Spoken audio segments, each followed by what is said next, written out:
The night was cold, the rain unrelenting, and Ethan Miller was just another exhausted single dad driving his daughter home when fate stopped him in his tracks. At a lonely bus stop, under a flickering streetlight, sat a young woman soaked to the bone, her legs motionless, her eyes hollow, as if life itself had abandoned her. Most people would have kept driving. Ethan almost did.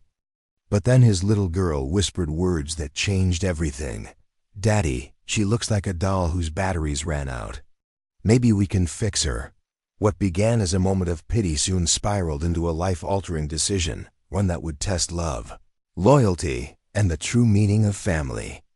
Stay with us, because what happens next will shock you, break your heart, and ultimately restore your faith in second chances.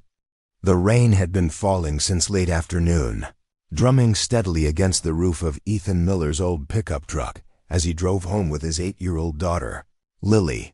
The wipers squeaked across the windshield, barely keeping up with the storm. Ethan's shoulders ached from the double shift he had just finished at the factory, but he still managed a tired smile whenever Lily hummed a tune in the back seat.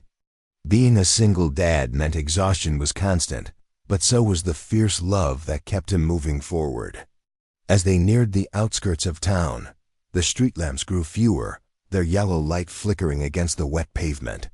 Ethan slowed the truck as they passed a lonely bus stop, its bench glistening with rain. That was when Lily gasped, "Daddy, look!" She pointed through the fogged-up window. Under the flickering light sat a young woman, soaked through, her thin sweater plastered to her frame. She wasn't just resting. Her legs were stiff, unmoving, her hands clutching the edge of the bench like it was the only thing tethering her to this world. Her eyes were vacant, as though the storm outside had already settled inside her. Ethan tightened his grip on the steering wheel. He knew better than to stop for strangers at night, especially with Lily in the truck. The world had taught him caution. But something about the sight lodged deep in his chest, and Lily's small voice cut through his hesitation. "Daddy, she looks like a doll whose batteries ran out. Maybe we can charge her up." The innocent remark, half heartbreaking and half comical, made Ethan huff a breath somewhere between a laugh and a sigh. Leave it to his daughter to notice what adults often missed, the humanness hidden behind despair. He pulled over, engine idling, and stepped out into the rain. The chill hit him instantly, soaking through his jacket, but he forced his steps forward. "Miss?" He called gently, crouching down a safe distance from the bench. Up close, he saw her face more clearly. She couldn't have been older than her mid-20s, though weariness etched lines deeper than her age should allow. Her lips trembled, but not from cold, more like she was caught between asking for help and refusing it. "Bus isn't coming anymore," she murmured, her voice fragile. "Doesn't matter." Nowhere to go. Ethan's chest tightened. He glanced at her legs, thin, unmoving beneath the drenched fabric. He realized she couldn't stand, even if she wanted to. The rain trickled down his neck, and in that moment, every practical voice inside him shouted to walk away. He had Lily to think of, bills stacked on the kitchen table, a life barely held together. Taking in another responsibility could undo everything. But then Lily popped open the truck door, scampering toward them with the one umbrella they owned. She held it awkwardly over the woman's head, too short to shield much, but determined.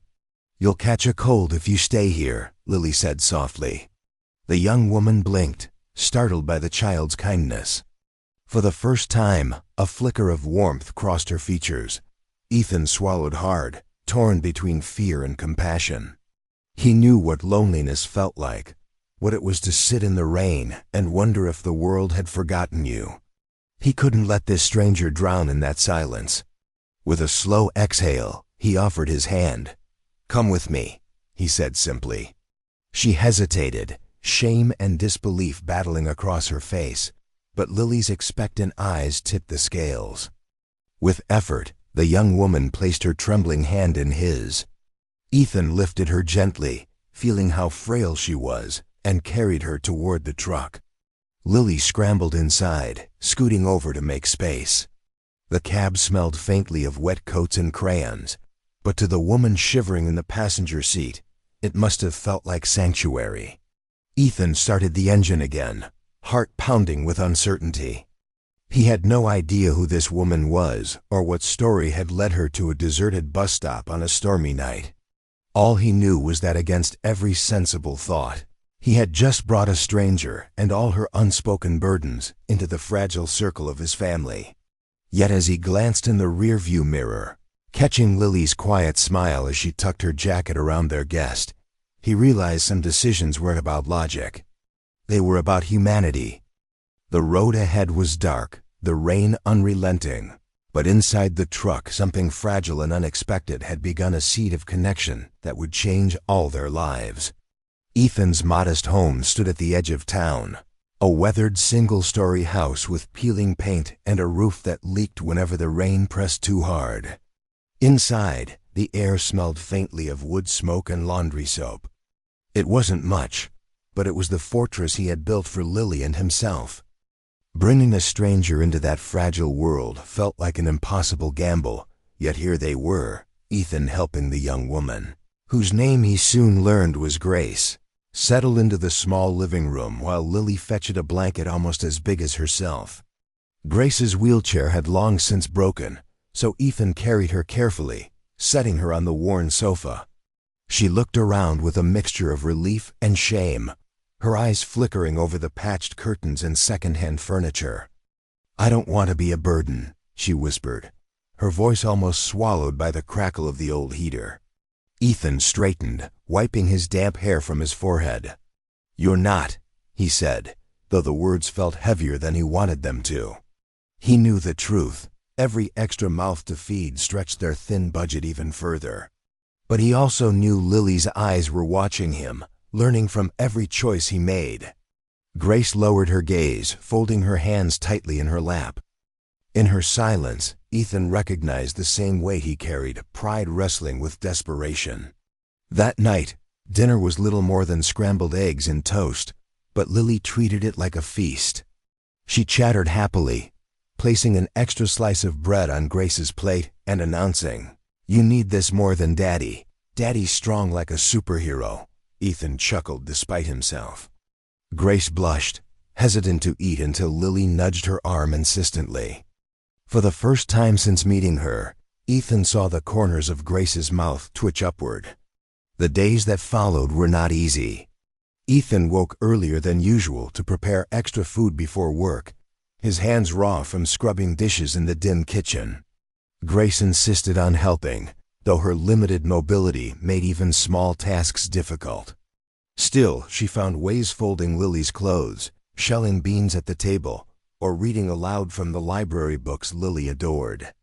Her voice was soft but steady, weaving magic into the evenings as Lily curled up beside her.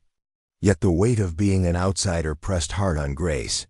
She often apologized unnecessarily, her cheeks flushing whenever she dropped a spoon or when Ethan caught her struggling to reach for something. One evening, after Lily had gone to bed, she confessed quietly, "You shouldn't have to rearrange your life for me. I don't belong here." Ethan leaned against the counter, exhausted from his shift but steady in his answer. "Grace, none of us belong anywhere until someone lets us in. You're here now. That's enough." She looked at him as though those words were something she had longed to hear but never expected. Humor surfaced unexpectedly through Lily, whose innocence sliced through the heaviness. One morning, she marched up to Grace, studying her legs with the bluntness only a child could have. "Why don't they listen to you? Are they on strike?" Grace blinked in surprise, then laughed a sound so startlingly pure that Ethan, sipping his coffee, nearly spilled it. "Maybe they are," Grace admitted, playing along. "They're tired of working. Well, when my dolls don't listen, I bribe them with candy," Lily declared seriously. "Maybe you should try that." The whole room erupted in laughter, the kind that carried weight away, if only for a moment. Slowly, Grace began to shed her shame, allowing herself to smile more freely. She shared fragments of her story, not much yet, just hints of how quickly life had unraveled after her accident. Ethan didn't push for more. He knew wounds revealed themselves only when ready. For now, it was enough that she no longer flinched at Lily's hugs or his practical, unceremonious kindness. One evening, while the rain tapped against the window again, Ethan caught Grace watching the two of them as they played a silly board game on the floor. Her expression was a mixture of yearning and disbelief, as if she couldn't decide whether to trust the fragile warmth surrounding her. Then Lily, without hesitation, scrambled onto the sofa beside her and leaned against her shoulder.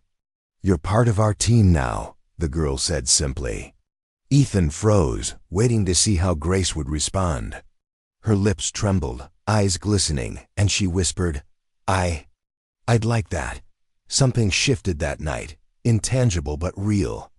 It wasn't just shelter anymore, it was the fragile beginning of belonging. For Ethan, the burden of another mouth to feed hadn't vanished, but watching Grace's first real smile lit something inside him he thought long extinguished: hope.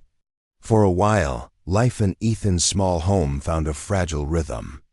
Days began with Ethan rushing to work and Lily preparing for school, while Grace stayed behind, contributing in quiet ways, reading aloud to Lily in the evenings, folding laundry with painstaking patience, and sometimes humming lullabies that seemed too elegant for someone who claimed to have come from nowhere. Ethan noticed her evasiveness but respected her silence. It wasn't until one chilly afternoon, when he reached for the old work jacket he had lent her weeks earlier, that he stumbled upon the secret.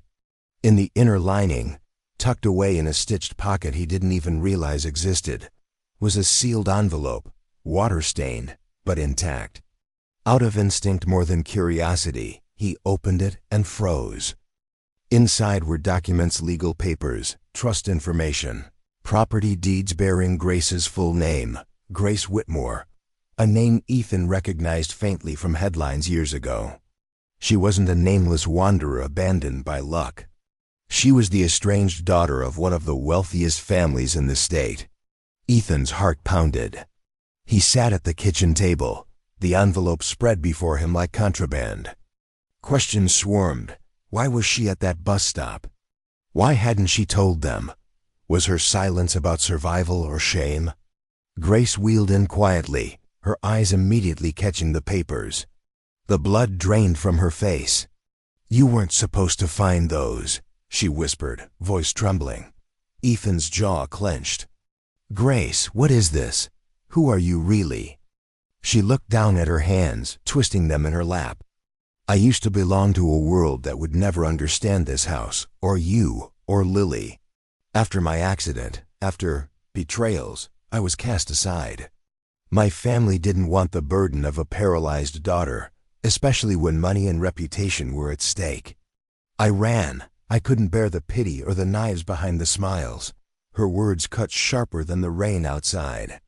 Ethan felt his chest tighten with both anger and sorrow. He wanted to believe her, yet doubt gnawed at him. Had she chosen his home as sanctuary, or was he just another temporary stop? Grace's eyes shimmered with unshed tears. "Please believe me. I didn't mean to bring this into your life. I wanted to forget who I was, to live like I had nothing, because having everything nearly destroyed me." The tension between them hung heavy, and Lily, sensing the shift, padded into the room holding her stuffed bear. She frowned at the envelope, then at Grace. "Does this mean you're leaving us?" she asked with childlike bluntness. Grace's face crumpled. "I don't want to. But people will come looking for me. If they find me here, they'll take everything away from you." The next day, whispers began. A neighbor spotted a newspaper with Grace's face on it, missing heiress, rumored dead or hidden. Soon, curious eyes lingered on their doorstep. At the grocery store, Ethan overheard mutters. "That's the single dad who's hiding her, isn't it? Must be after her money." His stomach turned. For years, he had carried himself with dignity despite poverty. Now people painted him as a schemer. Grace noticed the weight in his silence. That evening, she tried to wheel herself out the door with a small bag of belongings. "I can't destroy what you've built here," she said, tears streaking her face. "Your daughter deserves better than scandal." Ethan stopped her, hands firm on the chair. Running doesn't solve this. If you leave, Lily will think kindness was a mistake. I won't teach her that. Grace trembled, torn between gratitude and fear. Then, as if fate itself wanted to escalate matters, a knock rattled the door. Ethan opened it to find two men in sharp suits, their smiles too polished to be genuine. "We've been looking for Miss Whitmore," one of them said smoothly. "And we believe you have her." Behind Ethan, Grace gasped, clutching the armrest of her chair. The storm he had feared was no longer approaching, it had arrived at his doorstep. Ethan stood at the doorway, his body forming a barrier between Grace and the men in suits. Their polite smiles didn't mask the chill in their eyes. One held out a card with a gold-embossed crest. "We represent the Whitmore estate. Miss Whitmore's family is concerned for her well-being. It's time she came home." Grace's hands trembled on the armrests of her chair. Her voice cracked. "Home? You left me in a hospital bed to rot. You called me a mistake." The man's expression hardened. "That's not how we remember it. But you can't expect to live hidden away in a place like this. Think of your reputation. And his." He glanced at Ethan with thinly veiled contempt. "A factory worker raising a child? You're exploiting her vulnerability." Ethan's fists clenched, rage burning in his chest, but Lily's small hand slipped into his. "Daddy," she whispered, her wide eyes filled with fear. That touch reminded him what was at stake. He closed the door firmly, refusing to argue on the porch where neighbors could hear. "You need to leave," he said through the wood, his voice steady. "Grace doesn't belong to you anymore." From inside, Lily puffed out her chest, trying to sound braver than she felt. "She's my sister now. If you want her, you'll have to ask me first." Grace let out a startled laugh through her tears, the humor breaking the suffocating tension. Ethan scooped Lily into his arms, grateful for her innocence, even in the middle of the storm. But once the men left, promising to return with lawyers, reality crashed down. Ethan paced the kitchen, his thoughts a tangle of fear and determination. Grace tried to reason with him. "You should let me go. They'll ruin you. They'll say you trapped me here." "Lily doesn't deserve this fight." He stopped, planting his hands firmly on the table. "No. If I let them take you, what am I teaching my daughter? That we only protect people when it's easy. That love is conditional? That's not the man I am, Grace." His words silenced her. For a long moment, she stared at him, eyes glistening, as though no one had ever chosen her over convenience before.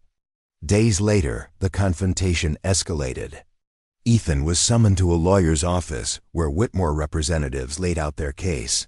Grace's inheritance, her best interests, and the suggestion that Ethan was manipulating her to gain access. They slid a check across the table, a sum large enough to pay off his debts, buy a new house, secure Lily's future. "Walk away," they said smoothly. "No one will think less of you." Ethan looked at the numbers. His hands shook. It was everything he had dreamed of and more security for his daughter. Freedom from endless overtime, relief from the gnawing fear of bills. He imagined Lily in a bigger bedroom, food in the fridge without worry, a childhood without sacrifice. Then he imagined her eyes when she learned he had sold Grace's trust for comfort. He pushed the check back across the table. "My daughter's future isn't for sale. Neither is Grace." The air in the room chilled, but Ethan felt strangely lighter. Walking out, he found Grace waiting in the truck. She studied his face anxiously. "You didn't take it?" He shook his head, a wry smile touching his lips. "Money can't buy dignity. And it sure can't buy family." Grace covered her mouth, a sob escaping, not of despair but of relief. For the first time since her accident, someone had fought for her without asking what she was worth. That night, back at the house, Lily announced proudly at dinner, "Daddy's a superhero. He saves people without even needing a cape." Ethan chuckled, glancing at Grace, who wiped her eyes and smiled, her gratitude unspoken but blazing through every glance. Yet beneath the laughter, they all knew the battle wasn't over. The Whitmore family would not retreat quietly, and secrets buried deeper still were about to surface. But in that moment, Ethan had made his choice clear. This was his family now, and he would face whatever storm came next. The weeks after Ethan's refusal of the Whitmore bribe unfolded like a storm slowly breaking apart. Rumors continued to swirl in town, but the truth could not be buried forever. A whistleblower from inside the Whitmore estate came forward, exposing how Grace's so-called guardians had engineered her disappearance to seize control of her inheritance. Court documents surfaced, testimonies were recorded, and suddenly Grace was no longer a shameful secret hidden at a bus stop. She was a victim of betrayal who had finally found the courage to fight back. Through it all, Ethan stood at her side. He endured the whispered judgments, the wary stares, and the endless late-night strategy meetings with lawyers who offered their services once Grace's story reached the press. But what mattered most was the change inside their small house. Grace, once weighed down by shame, began to move with quiet confidence. Though her legs could not carry her, her spirit did. She laughed more, read more stories to Lily, and even teased Ethan when he burned toast. "You're hopeless in the kitchen," she joked one morning. Ethan grinned. "Good thing you're here to supervise." Their banter carried an ease that only came from trust hard-won. Lily thrived in the warmth of it all. She would proudly introduce Grace at school events as my sister, but also kind of my mom. Teachers chuckled, but Ethan understood. His daughter had already accepted what adults were still learning to name, that families are not bound by blood, but by love. In court, when Grace was asked where she had been hiding all these months, she glanced toward Ethan and Lily before answering. "Not hiding, healing, with my family." Her voice wavered but did not break. The judge nodded, and the room fell silent. When the verdict came, full restoration of her name, her rights, and protection from her exploitative relatives, Grace wept openly. Outside the courthouse, reporters clamored for a statement, but Ethan shielded her with his broad shoulders. "No comment," he muttered, ushering her and Lily back to the truck that had first carried her away from despair. In the quiet that followed, Grace turned to him. "You didn't just save me, Ethan. You gave me a life worth living again." He shook his head. "You saved yourself. We just gave you a place to start." Yet his voice softened as he added, "I hope you'll stay. This house, it's better with your laughter in it." Grace's reply was wordless. She reached for his hand and held it tightly, her tears glistening like rain under the streetlight. That night, they celebrated not with champagne or luxury, but with Lily's favorite macaroni and cheese from a box, eaten at the kitchen table with mismatched plates. Between bites, Lily made a dramatic announcement. "Since you two keep stealing my space on the couch, I'm claiming the big bed. You can both sleep on the floor." The adults burst out laughing, tension dissolving in the warmth of shared joy. Ethan ruffled his daughter's hair. "Don't get too comfortable, kiddo. We'll negotiate later." Grace smiled so wide it seemed to light the room more than the flickering bulb overhead. In the months that followed, Grace used her restored resources not for luxury, but for purpose. Together with Ethan and Lily, she opened a small community center that provided meals, tutoring, and support for people living with disabilities. It wasn't grand, but it was real, a beacon in their struggling town. Ethan built ramps and fixed leaky pipes. Grace managed the books, and Lily served cookies she insisted were secret family recipes, though everyone knew they came from a mix. One spring morning, as the sun broke through after weeks of rain, Ethan pushed Grace's wheelchair onto the porch. Lily skipped ahead, humming. Grace turned her face to the light, her hand resting in Ethan's. "I never thought I'd feel at home again," she murmured. Ethan squeezed her fingers gently. "Home isn't a place, Grace. It's people. And you've always been one of ours." They sat there in the golden morning, three figures bound not by circumstance, but by choice. For Grace, the bus stop had been the end of everything. For Ethan and Lily, it had been just another rainy night. Yet together, They had transformed it into the beginning of something far greater, a family born of kindness, laughter, sacrifice, and love. In the end, what began on a stormy night at a forgotten bus stop became the birth of a family no one expected, but everyone longs for. Ethan's choice to open his door, Grace's courage to trust again, and Lily's innocent heart proved a truth stronger than wealth or reputation, that love is the only inheritance that truly matters. Their laughter filled the cracks of a humble home, and their bond grew into something unbreakable. This story is more than survival. It is about healing, dignity, and the kind of second chances that transform lives. If this journey moved you, share it with someone who needs hope today.